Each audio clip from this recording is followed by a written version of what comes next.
All right. 844-500-4242. I wrote a column about how the U.S. Attorney's Office in Boston and elsewhere, that for the last 4 years they've been allowed to talk about the immigration status of some of the defendants. They under Obama they couldn't do that. They were allowed. They would call someone who was from the Dominican Republic or anywhere a Lawrence man, or a Chelsea man, or a Boston man. And it's just the immigration problem has been somewhat more under control under Trump than it was under Obama. And there was an interesting story last month. It got buried, obviously, because it was good for Trump. And this is from the 9th paragraph of this story in the Washington Post last month. Mexican officials have private concerns that any moves to revoke Trump's enforcement mechanisms too quickly could have a dam-bursting effect at their southern border, unleashing pent-up demand from desperate Central Americans. This is a quote in the Washington Post, of all places. Our southern border was a mess, and now it's under control, said a senior Mexican official who spoke on the condition of anonymity for lack of authorization to discuss potential relations with the U.S. under the Biden administration. I wanted to have Jessica Vaughn from the Center for Immigration Studies on to discuss this, what Trump did and what the promised Biden changes would do to open the borders and return us to the Obama days of chaos and MS-13 gangbangers and unaccompanied minors and terrorists coming into the country as welcomed as refugees, et cetera, et cetera. Jessica Vaughn, thanks for being with us here on the Howie Carr Show. Good to talk with you. Happy New Year. Happy New Year to you too, Jessica. So is it as bad as the Washington Post? I don't even think they knew how damning their story was, even if it was buried in the 9th paragraph. Is it that bad if Biden gets in? Yeah, I think there's a real reason to be concerned because, especially, judging by the statements that were made in the campaign and more recently, and the people that have been put forward for nomination, specifically the Homeland Security nominee, Ali Mayorkas. And we know there will be a lot of pressure from the open borders Democrats, that there's real reason to be concerned, because while the Biden transition people have tried to walk back some of these statements about about overturning all of Trump's policies and reversing every executive order that and regulation change that Trump pushed through, they are not going to be able to control this. The message has already gone out to the world that the Biden administration wants to overturn the Trump policies, and they're already stacking up in Central America, forming caravans, making their plans to come to the U.S. border, because they expect that they will be allowed in, just as they were under the Obama administration. I read that last week. They are ready. They were on the bridge in Brownsville, Texas, and they were chanting "Biden, Biden, Biden," trying to break into the United States. Oh, that's right. That's right. They've been, this is the moment they've been hoping for the last 4 years. And, they're in Panama just waiting for their chance to come. And you can't blame Mexico and even some of the three Northern Triangle countries for not wanting to go back to being a doormat for the criminal smuggling organizations that are bringing these people here from all over the world. Biden has said that he wants to end the Remain in Mexico policy, which said that if you want asylum, you're going to have to wait your turn in Mexico, and if you've come through third countries like El Salvador or Guatemala, you're going to have to apply there. And those countries agreed to these provisions and international agreements because they knew it would work. Right. And they were tired of having they have worked. They have worked. They have worked. Absolutely, they've worked, and we can tell because the border has been under control, partially because of some of the measures put in place during the pandemic. But all of these show that we can control the borders. Just have to have the will, and President Trump had the will. Right, and Biden has actually promised them. Under Obama, they get on welfare basically automatically. I know technically they're not supposed to until they have the anchor baby, but we all know they get on welfare. But now he's promised them free health. It's up to the states to decide. He's promised them free health care, right? He prayed during one of those debates. They said, if you're for free health care for all illegal aliens, hold up your hand. And he was one of the people who held up his hand. So did Kamala Harris. Every one of them did. Yes. Right. Yeah. And they've started to come up with new euphemisms for their open borders policies, like they're going to have a deportation moratorium. And they are saying that, no more deportations except for possibly axe murderers is going to be called, case management. Catch and release becomes case management and alternatives to detention. How's that working out with American citizens, not to mention illegal aliens in places like New York City and San Francisco, where a guy who should be behind bars for life just ran over two pedestrians. He was an American citizen. Now you're going to bring in everybody from the third world and let them commit as many crimes as they want. I mean, that's the reality of it. Right, and these prospective illegal aliens know it. They know that despite all the talk, if they make it to the southern border and say the magic word of asylum, they'll be let in. But, here's an interesting thing. The Biden administration, some folks are already a little nervous about another rush on the border starting.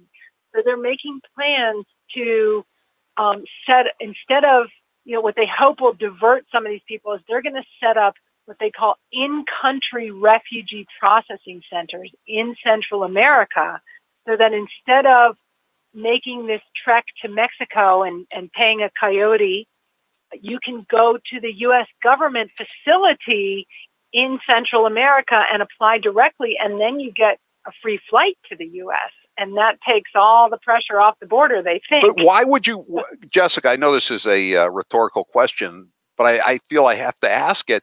Why would you want to bring in people who, if previous statistics are any indication, and that's the only thing you have to go on, at least 3/4 of them are going to immediately be on welfare, probably for the indefinite future? Why are we importing more welfare recipients? Didn't we just spend the last 4 years trying to get down the welfare rolls?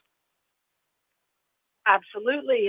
And our record is not good on this. Right now, about 2/3 of all immigrants, legal and illegal, are accessing some kind of welfare program, more than double the rate of native-born Americans. So, it's a huge fiscal drain.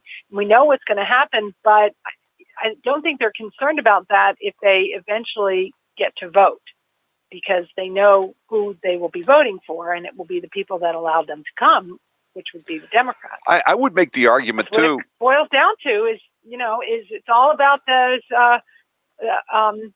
congressional apportionment and, who can show up and bring votes, whether cast or not, legally. Why do they need to bring them in now that they've shown they could just make them up as they go along, or delete Trump votes, whatever they did? Mail them in. Yeah, mail them in. Right. I'm just looking at a story from the Washington Examiner. The Trump administration officials are saying the Biden effect could draw 140,000 immigrants a month across the border.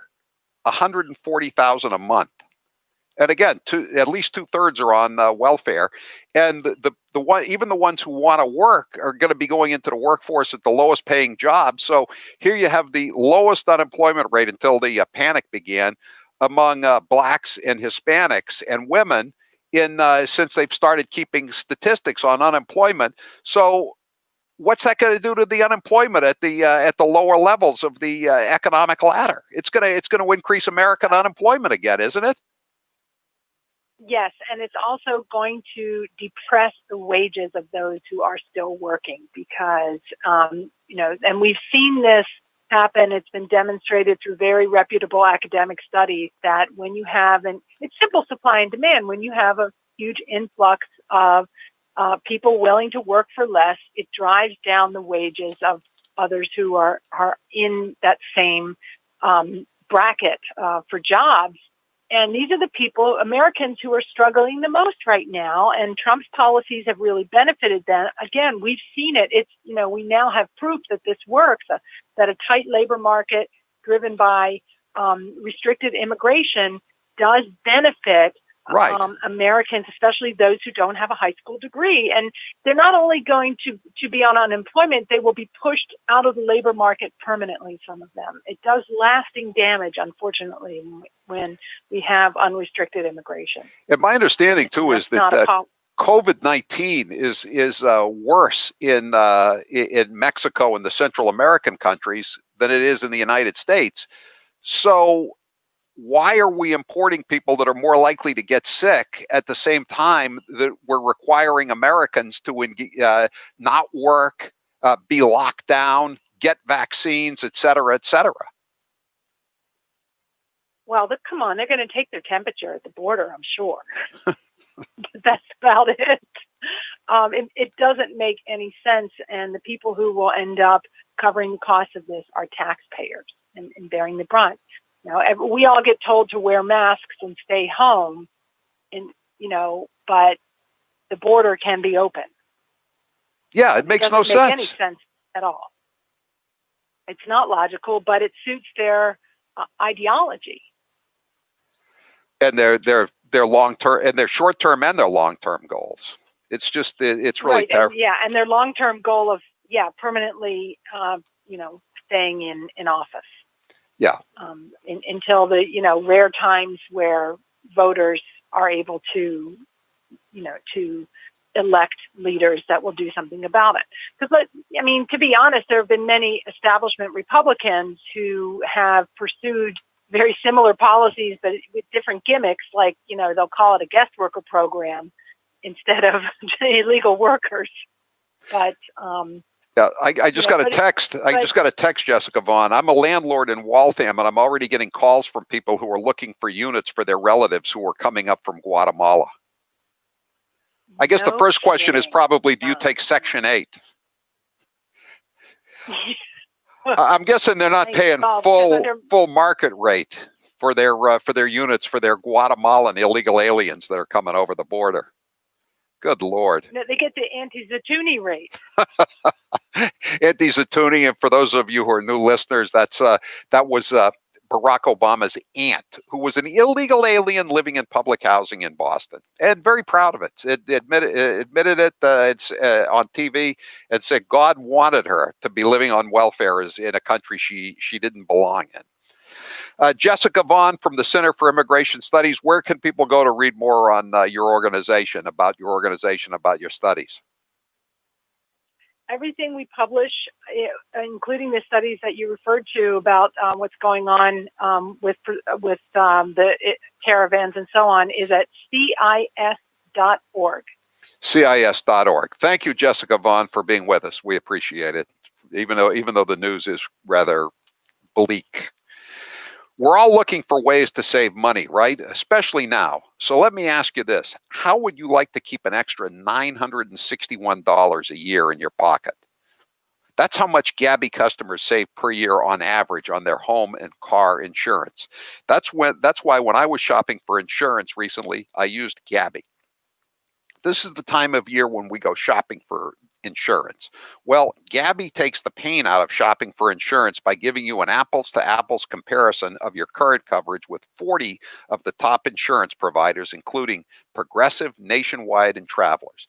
Just link your current insurance account, and in just minutes, you'll be able to see quotes for the exact same coverage you currently have, and chances are that you're going to be saving a lot of money. It's fast and it's easy to use Gabi, even if you're not computer savvy, and I'm not. I was with my old insurance company. I can't even remember how long. I just haven't changed it for a long, long time. The insurance agency I bought it from is long out of business. The guy I bought it from is dead. He's been dead for a long time. But when I went to Gabi, I finally realized I've been overpaying. I've been overpaying for years. I logged in with my current insurance, and I was shown dozens of quotes, and they saved me hundreds of dollars. Thank you, Gabby.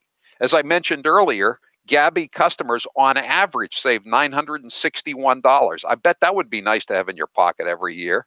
I don't think I save quite that much, but it's still pretty good. Any savings is great. If they can't find you savings like they did for me, they'll let you know so you can relax knowing you have the best rate out there. And they will never, ever sell your info, so no annoying spam or robocalls. You're probably overpaying on car and home insurance. See how much Gabby can save you. It's totally free to check, and there's no obligation, so you have nothing to lose. Go to Gabi.com, GABI.com/Howie. That's GABI.com/Howie. Gabi.com/Howie. I'm Howie Carr. Don't